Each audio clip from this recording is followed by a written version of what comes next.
Assalamualaikum warahmatullahi wabarakatuh. Apa kabar anak-anak ustazah? Alhamdulillah, senyum ceria, tetap semangat. Allahu Akbar, Masya Allah. Semangat sekali anak-anak ustazah hari ini. Oke, ketua kelas, hadir hari ini ketua kelas, ustazah kelas. Adakah teman kita hari ini yang berhalangan? Tidak ada. Oke, alhamdulillah semuanya hadir dan semangat untuk mengikuti pembelajaran hari ini. Oke, sebelum memulai pembelajaran, mari kita awali dengan melafazkan basmalah. Bismillahirrahmanirrahim. Ketua kelas, tolong dipimpin doanya. Sebelum memulai pembelajaran, mari kita berdoa. Berdoa dimulai. Amin. Doa selesai. Oke, anak-anak ustazah, semangat ya, harus semangat. Oke, anak-anak ustazah masih ingat gak materi kita yang minggu lalu? Minggu lalu itu kita membahas mengenai makhluk hidup. Nah, masih ingat gak ciri-ciri dari makhluk hidup serta apa aja contoh dari makhluk hidup itu yang ada di lingkungan kita sekitar? Coba kita mulai dari pertama yaitu ciri-ciri makhluk hidup. Silahkan Safa, apa aja ciri-ciri dari makhluk hidup? Masih ingat gak sayang? Oke, benar. Ciri-ciri makhluk hidup yang pertama apa, Safa? Bernafas. Oke, bernafas. Yang kedua apa? Bergerak. Yang ketiga, berpindah tempat. Yang keempat adalah bereproduksi. Oke, coba Agan, Agan, apa aja contoh makhluk hidup yang ada di kelas ini? Coba sebutin. Oke, siapa aja? Ya, manusia. Manusia itu siapa? Diri kita sendiri. Siapa lagi? Bunga. Ya, bunga yang ada di depan meja guru. Kemudian apa lagi? Ya, semut atau hewan. Ya, seperti kucing ada di luar kelas. Seperti itu. Itu adalah contoh dari makhluk hidup.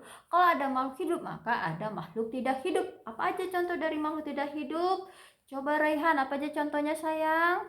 Yap, benar. Yaitu yang kita duduki sekarang, yaitu kursi, kemudian apa lagi? Meja, papan tulis, penghapus, buku, dan lain-lainnya. Itu adalah contoh dari makhluk tidak hidup.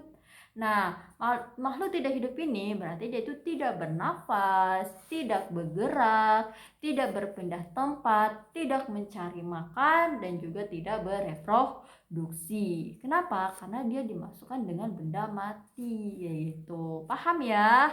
Oke, untuk teman-teman yang jawab tadi kita beri aplaus ya. Hebat semuanya. Good job. Tuh Agan, Safa, dan Raihan. Hebat semuanya. Oke, kita lanjutkan ke materi baru. Tahu nggak kita hari ini belajar apa? Wah, pinter. Udah pada baca buku semuanya ya sebelum memulai pembelajaran. Hebat semuanya. Saja beri jempol. Oke, hari ini kita belajar mengenai perkembangbiakan secara generatif dan secara vegetatif. Oke, tapi lebih spesifiknya kita belajar ke perkembangbiakan pada tumbuhan. Yap, benar sekali. Tahu nggak apa aja tujuan pembelajaran kita hari ini? Ada yang tahu?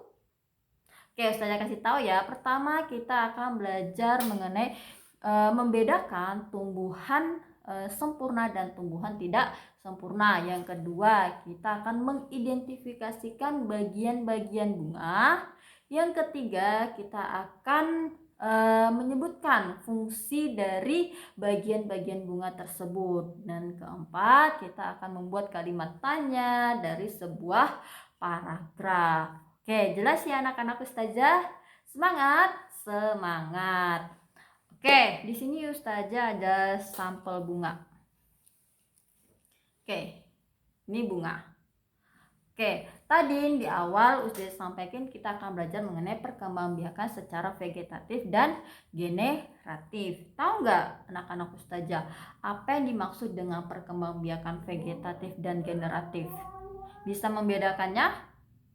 Oke, di sini Ustazah akan jelaskan ya, perkembangbiakan secara generatif. Generatif berarti perkembangbiakan yang dilakukan secara kawin. Kalau secara kawin berarti ada pertemuan antara sel kelamin jantan dengan sel kelamin betina. Sedangkan si vegetatif adalah perkembangbiakan secara tidak kawin. Kalau secara tidak kawin berarti tidak ada pertemuan sel kelamin jantan dengan sel kelamin betina. Oke. Kalau pada bunga, tahu nggak yang mana di sini sel kelamin jantannya, yang mana sel kelamin betinanya? Ada yang tahu? Silahkan angkat tangan.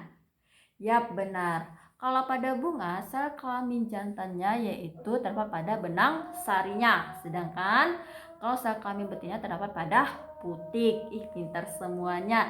Ini setiap hari pada rajin nyiram bunga gak sih? Ih, rajin. Ya Allah, Masya Allah. Hebat-hebat semua.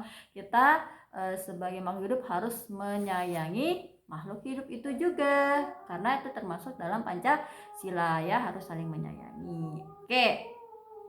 Kita mulai ya, sayang ya. Di sini ada sampel bunga. Ada beberapa.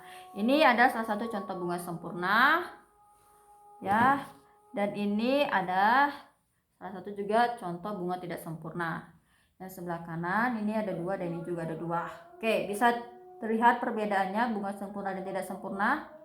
Bisa ya.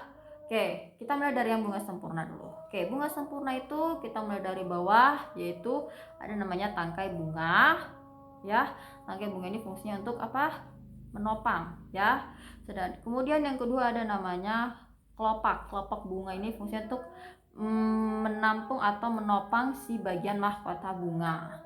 Nah, sedangkan mahkota ini fungsinya apa? Untuk melindungi si benang sari atau melindungi dari si bakal biji, nanti ada bakal biji di dalamnya. Kemudian ada namanya putik. Di sini ada putik, kelihatan ya putik ya. Kemudian ada benang sari, ini ya benang sari. Oke, putik itu tadi apa? Sebagai alat kelamin betina, sedangkan benang sari sebagai alat kelamin jantan. Nah, jika kita belah dua, ya, ini terdapat namanya bakal biji di dalamnya. Oke, fungsinya akan menjadi biji. Itu kalau dia jenis bunga yang akan menjadi buah, kayak gitu. Nah, ini sama juga ya sayang ya. Kemudian bagian bunga tidak sempurna. Oke, apa yang membedakannya dengan bunga yang sempurna? Kalau bunga sempurna dia memiliki tangkai, juga memiliki tangkai, memiliki kelopak, memiliki mahkota, tapi dia tidak memiliki namanya putik ataupun benang sari di sini. Kelihatan ya sayang ya. Kalau ini dia tidak memiliki namanya kelopak bunga ya. Oke, kelihatan ya bedanya. Oke, kita udah sampai ada bagian-bagian bunga dan fungsi-fungsi bunga. Oke, ada yang bisa membuat kalimat tanya dari bunga tersebut, bunga ini? Oke, coba kita bikin kalimat tanya ya. Pertama, apa itu? Apa fungsi dari bunga? Kemudian apalagi? Bagaimana cara kita memelihara bunga? Kemudian apalagi? Apa manfaat bunga untuk lingkungan kita sendiri? Oke, kita juga bisa membuat deskripsi, teks deskripsi dari bunga ini. Pertama, bunga ini tumbuh di halaman rumahku dan warnanya merah. Setiap hari aku siram, kayak gitu. Setiap pagi dan sore, dan aku pelihara dan aku pupuk. Oke, kita cukupkan ya materi kita hari ini. Oke, jelas ya untuk penjelasan Ustazah? Oke, ada yang ingin ditanyakan? Oke, tidak ada. Oke, kalau tidak ada yang ingin ditanyakan, coba kita simpulkan pembelajaran kita hari apa aja yang bisa kita simpulkan. Pertama apa tadi? Kita mengetahui apa? Fungsi-fungsi dari bunga. Kemudian kita tahu bagian anggota-anggota bunga. Kemudian kita bisa juga membuat kalimat tanya dari suatu objek ya. Oke anak-anak, semoga tetap semangat, tetap ceria. Oke, coba dilihat bukunya. Ada di buku tema 1 halaman 6. Di situ ada tugas ya. Coba diidentifikasi dan pasangkan ya sayang ya. Yang mana di situ benang, sari, putik, mahkota, dan kelopak. Oke, kalau tidak yang ditanyakan, mari kita tutup pembelajaran kita dengan mengucapkan hamdalah, alhamdulillahirabbil alamin. Assalamualaikum warahmatullahi wabarakatuh. Tetap semangat ya. Bye bye.